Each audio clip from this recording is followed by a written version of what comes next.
Hi friends, ప్రస్తుతం మనం రాజమహేంద్రవరంలోని ఆర్యాపురానికి ఆనుకుని ఉన్నటువంటి కోటిలింగాల రేవు అనే ప్రాంతంలో ఉన్నాం.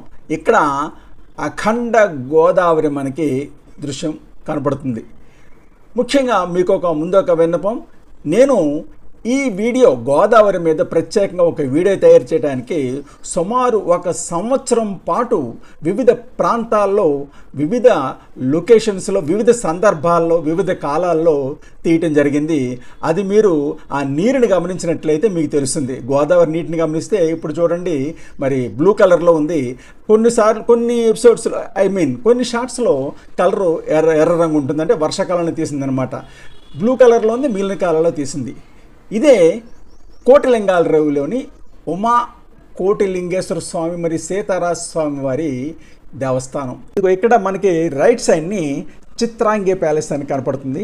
ఎదుగో అదే అలనాటి ఆ భవంతి. అది ప్రస్తుతం ఈ బిల్డింగ్ అయితే లేదు. ఈ 2 వంతెనల మధ్య ఉన్న దృశ్యం చాలా చాలా చాలా చాలా బాగుంటుంది. అక్కడ కూర్చుని కదలబుద్ధి కాదు. చూడండి, మీరు చూడండి, నేను అన్నానని కాదు. ఇది ఎంత బాగుంటుంది కాబట్టి అనేక సినిమాల్లో ఇది ప్లేస్ సంపాదించింది. పుష్కర్ ప్లాజా, అదే పుష్కరాల రేవు ప్రాంతం ఇదంతాను. పుష్కరాల రేవు ప్రాంతం ఇది. ప్రక్కన ఉన్నటువంటి శ్రీకన్య హోటల్ టెర్రస్ మించి చూసినట్లయితే మనకి ఈ విధంగా వ్యూ కనపడుతుంది. మరి గోదావరి వంతెన ఒక ప్రక్కని, ప్రశాంతమైన మరి గోదావరి చూడండి ఎంత హాయి గొలుపుతుందో. ఎంతసేపు చూసినా, ఎంత చెప్పినా కూడా తక్కువే. ఆ ప్రక్కనే 3 బ్రిడ్జ్, అది గోదావరి బ్రిడ్జ్ మీద ఎక్కాం. ఇక్కడ గమనించండి, ఇది నేను వర్షాకాలంలో తీసినటువంటి బిట్ అనమాట. అందుగురించే నీరు ఎక్కువగాను ఫుల్గా ఉంది, పైగా రెడ్డిష్గా ఉంది.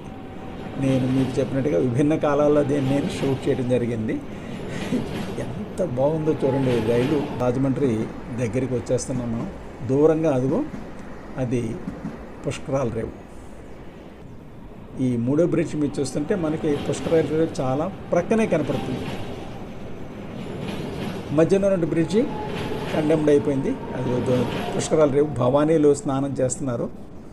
ఉదయం 11 గంటలు అనమాట. వందే భారత్ హైదరాబాద్ నుంచి విశాఖపట్నానికి వెళ్తున్నటువంటి వందే భారత్ ట్రైన్ ఇది. ఈ దృశ్యం నిజంగా చాలా, నాకైతే చాలా హ్యాపీ అనిపించింది. అంత పైనుంచి చూస్తుంటే చాలా చక్కగా ఉంది వందే భారత్ ట్రైను.